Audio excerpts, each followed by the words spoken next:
Okay, let's unpack this. Today, we're doing a deep dive into a really extraordinary book that people are still talking about, David Foster Wallace's unfinished novel, The Pale King.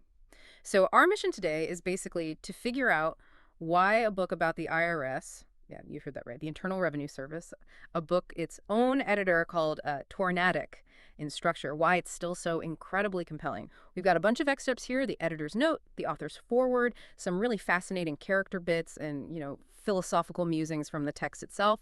We're hoping to uncover some maybe surprising insights into things like bureaucracy, work, and even like the search for meaning where you'd least expect it.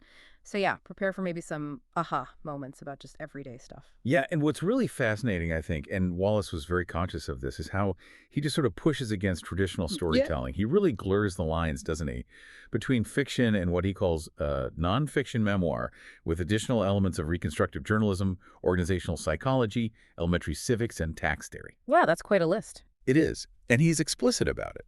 He says this sort of jazzing up, as he puts it, was actually key to the whole project. It wasn't just style. It served, legal and artistic purposes. It's this big experiment, really, in trying to grasp modern reality by twisting what we expect a story to be, Hmm. kind of inviting us to see something profound in, well, the procedural. Okay, let's dive right into that. The choice of subject. The IRS. I mean, for most people, myself included sometimes, tax policy is just, well, the book says massively, spectacularly dull. Right. But The Pale King flips that. It argues that the dullness itself is actually like a strategic advantage, which sounds completely backwards, doesn't it? How can being boring be powerful? It's such a brilliant point about how power works, isn't it? The text actually says the real reason why U.S. citizens were not aware of these conflicts, changes, and stakes is that the whole subject of tax policy and administration is dull. Massively, spectacularly dull. He really hammers that home. He does. And Wallace explains, how the IRS figured out that this abstruse dullness, that really dense, hard-to-penetrate boringness, is way more effective as a shield than secrecy ever was, especially like after Watergate, when secrets became inherently interesting, scandalous even. Right. Secrets make you curious. Exactly. The IRS did the opposite. They realized policy debates could happen right out in the open, full public view. Hmm. But if you wrap them in what Wallace calls verbalist bureaucraties, those awful phrases like strategic utilization template or revenue vector. Ugh, yeah. Makes your eyes glaze over just hearing them. Totally. People to tune out. It's like this linguistic wall. Mhm. It makes complicated stuff so unappealing that we just look away. And that gives the system this huge, unchallenged power. So then you have this description of the IRS as like the largest law enforcement agency in the nation. Even the nation's beating heart receiving and distributing the resources.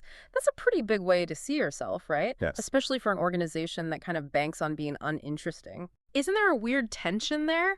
How does that huge self-image fit with the strategic dullness? It's like they're saying, we're vital, we're the heart, but please don't look too closely. Well, you've really hit on something there. And Wallace implies this tension isn't just like an accident. The very act of saying you're that important while making sure nobody really pays attention. That's part of the genius of the system, maybe. Huh. And this shift in how they saw themselves, it wasn't accidental either. It ties back to this thing called the SPAC-Man memo. It's this internal document from the 60s, but it got brought back in the 80s. And it basically proposed running the IRS, not like a bureaucracy, but like a business-a-going for-profit concern. Wow, really? Like a company? Yeah. This whole idea, moving from public service towards profit-driven efficiency, it really clicked with the politics of the time. That whole anti-bureaucracy, free market vibe, that was big then. So it fundamentally changed the IRS's mission, its mandate, to maximize the legal return on each dollar invested in its annual budget. And that had huge effects on the people actually doing the work on the ground. It changed their whole purpose, the culture inside. And speaking of the people inside, here's a detail from the book that really stuck with me and made the whole bureaucracy feel almost, I don't know, alive in a weird way. Did you know IRS contract employees are literally marked Right. numerically? Oh, yeah. How so? Their social security numbers start with a 9. That number is reserved just for them, and it stays with them for life. The text says the service knows its own, always. Wow. That's kind of intense. Isn't it? It's quite a way to brand someone. permanently tying them to the system. It makes you wonder about the psychological weight of carrying that kind of mark. So Wallace fills the strange IRS world with all these different characters, and they're all sort of grappling with their own uh, hulking, terrorizing demons of ordinary life. That's a great It phrase. really is. We meet the narrator, for instance. He talks about having this waistoid phase in college, describes himself as too free, because nothing meant anything. No one choice was really better. That feeling of too much freedom leading to, like, paralysis Yeah. feels very real, doesn't it? Especially maybe when you're younger. Oh, definitely.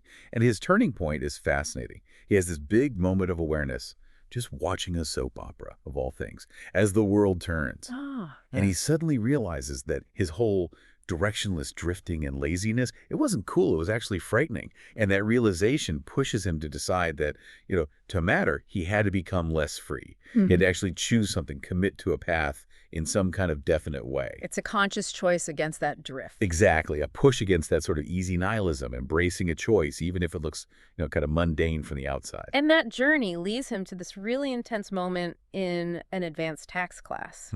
There's a substitute teacher, a Jesuit, who just lays this out. True heroism is you alone in a designated workspace. True heroism is minutes, hours, weeks, year upon year of the quiet, precise, judicious exercise of probity and care with no one there to see or cheer. He's talking about heroism in the daily grind, right? Yeah. The quiet stuff nobody claps for. It really forces you to rethink what heroism even means now, doesn't it? The Jesuit makes this distinction between, like, yesterday's hero, the explorer, the person pushing frontiers, generating facts, Right. and today's era, where, as he says, the boundaries are fixed, most big facts are already known. So the new heroism, he argues, is in the ordering and deployment of those facts. Classification, organization, presentation. He says the pie has been made. The contest is now in the slicing. Gentlemen, you aspire to hold the knife. For the narrator, this lecture is huge. It's a clear demarcation in his life. It gives him this new way to think about ambition, about purpose, in a world where maybe those grand adventures are mostly done. Suggests you can find real meaning just in managing what's already here, but doing it really well. But it's not all inspiration, is it? The bureaucracy has a darker side, too. We meet Claude Sylvanshine, a GS9 examiner. So his job is basically just following the rules, rote work. Yeah, not much interpretation there. And inside, he's just a bundle of nerves, anxiety, self-doubt. He sees the bureaucracy as this large, grinding, impersonal machine. And his office, he calls it Dickensian. Old computers, or maybe not even computers, shells of men using pencils and these old NCR adding machines. Yeah, it paints such a vivid, kind of grim picture. You can almost smell the stale coffee, hear those old machines clacking away. It's a real contrast to the Jesuits' big ideas about heroism. Definitely. And just to hammer home how anonymous and maybe dehumanizing it can be, the book mentions this little story from the Peoria Journal-Star about an IRS guy, Blomquist, found dead at his desk. Oh, wow. Yeah, he'd be there for 4 days, nobody noticed. 4 days, that's staggering. It's stark, isn't it? Almost absurd. But it really shows how people can just disappear inside the machine, even when they're right there. So, yeah, the Pale King isn't really just about tax codes. It's about people. Their weird, complicated relationships with rules, with authority, even with themselves. Which brings us to this really wild psychological thing Wallace talks about, the phantom phenomenon in the exam section. Okay, yeah, this is where it gets really fascinating psychologically. It shows the sheer toll the work takes. The text explains that the strain of trying to remain alert and punctilious, super careful in the face of extreme boredom, actually causes hallucinations. Hallucinations? Seriously? Yeah, routinely, it says. And these phantoms, they're described as always deeply, diametrically different from the examiners they visit. They basically represent the parts of the personality the examiner is suppressing. Like what? Well, for example, hypermasculine guys might see simpering queens. Really devout people might see demons. It's not just like a weird quirk. Wallace is showing how that crushing monotony can actually kind of fracture your psyche. It forces you to confront the stuff you push down. It's like your subconscious is screaming against the boredom, the shadow self-erupting. Wow, okay. And then there's Leonard Stesic, this kid who's just relentlessly good, makes A's and enough occasional B's to keep himself from getting a swelled head. Love that detail. He starts milk funds for classmates, just pure civic virtue. And yet, everyone hates the boy. Even his principal, who's a Mennonite, fantasizes about dragging him face down behind his Volkswagen Beetle. It's wild, isn't it? Yeah. This pure goodness just repels people. Why? Yeah, why? Well, the book digs into this complex hatred. It says people hate themselves for feeling this way about Stesic. And that self-hatred then tends to make them involuntarily hate the boy even more for arousing such self-hatred. Oh, that's twisted. It really is. It totally challenges how we think we react to virtue, especially when it's like too perfect. Yeah. It makes you ask, what happens when that kind of aggressive goodness bumps up against our own, very human flaws? Yeah. Maybe we're uncomfortable seeing our own compromises reflected back at us by someone so unwavering. It's a deep comment on human emotion, suggesting maybe we secretly resent the things we claim to admire because they show us up. Okay, another really memorable character, Tony Ware. Her childhood was totally warped by this paranoid grandmother who nailed hubcaps to the house, thinking Jack Benny was controlling minds with radio waves. Yeah, that's quite the backstory. And as an adult, Tony sort of performs. She uses these theatrical acts, like making a huge deal about a mucus clot on her coat, just to engage with people. The book connects this to complacent solipsism, like being totally wrapped up in your own world, and also consumer capitalism. It's a very strange, performative way of dealing with reality. Yeah, these characters really show that constant sort of negotiation, don't they, between what's actually out there and how we perceive it, how we filter it. The book even suggests that information per se is really just a measure of disorder. Disorder. How so? Well, like raw data is just chaos. The real value, it suggests, comes from processing it, reducing it, making sense of it. And that applies to ourselves too, right? What information about ourselves do we choose to focus on, and what do we filter out? Or maybe even dramatize, like Tony, just to cope. Her whole theatrical thing is her way of creating this manageable, if kind of bizarre surface to interact with a reality that feels maybe overwhelming. It highlights how we're always sort of curating our own experience. Let's shift to maybe the most poignant and honestly kind of unsettling part, the exploration of self-awareness through this conversation between Meredith Rand and Shane Drinyan. Meredith talks about being institutionalized at a place called Zeller. Right, the mental health center. Yeah. And she met a ward attendant there named Edward. She describes this isolation room, the pink room, she calls it, with a sloped floor and a drain in the middle, like something out of the Middle Ages. Just a chilling image. Deeply unsettling. And Edward, even though he clearly had his own issues, he functioned as this intense mirror for her. He saw her core problem, that she wanted to be liked for more than just being pretty, but she filtered everything through her prettiness, which resulted in this sort of constant tantrum going on inside her. And his perspective, being so direct, almost clinical, helped her see that. Exactly.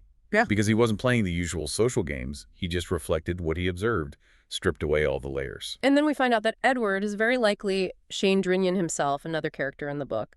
And he's described as incredibly literal, almost robotic, like a machine. Zero awareness of romantic feelings himself. Right, completely detached in that sense. Yet he gives these incredibly honest, profound insights. He tells Meredith that her way of talking, always repeating herself, worrying about being misunderstood.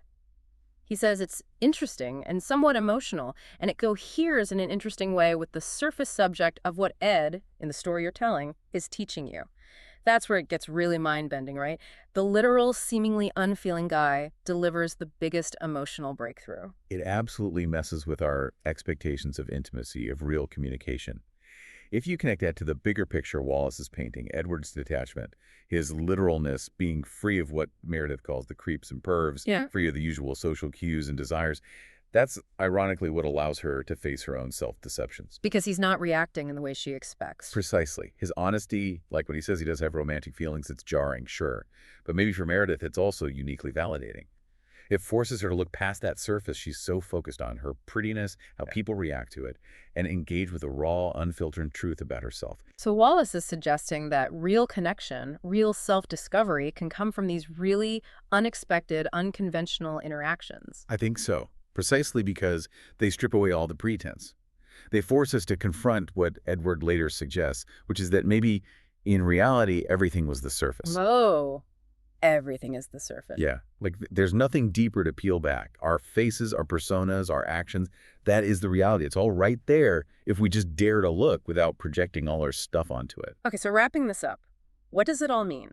The Pale King, with its crazy, tornadic structure and all these seemingly unconnected stories, it uses the IRS, of all things, as this giant canvas. Yeah, a canvas to explore these really deep human things. Hmm. Boredom, meaninglessness, ambition, how we fool ourselves, Hmm. but also these surprising ways we find self-awareness and connection. He turns the incredibly dull into something profound. It really blurs the line, doesn't it, between the external world, the bureaucracy, the rules, and our own internal landscape, our minds. Absolutely. Wallace shows us that the real heroic frontier, now maybe it isn't conquering new places or finding new facts, maybe it's about mastering this flood of information we all live in and finding some kind of purpose in just doing our daily tasks really well, with precision and care, even when nobody's watching. It's like a call for internal vigilance, recognizing the quiet dignity in just being diligent. So, for you listening, maybe think about this. In your own life, when you hit those moments of just overload, too much information, or that soul-crushing routine, Hmm.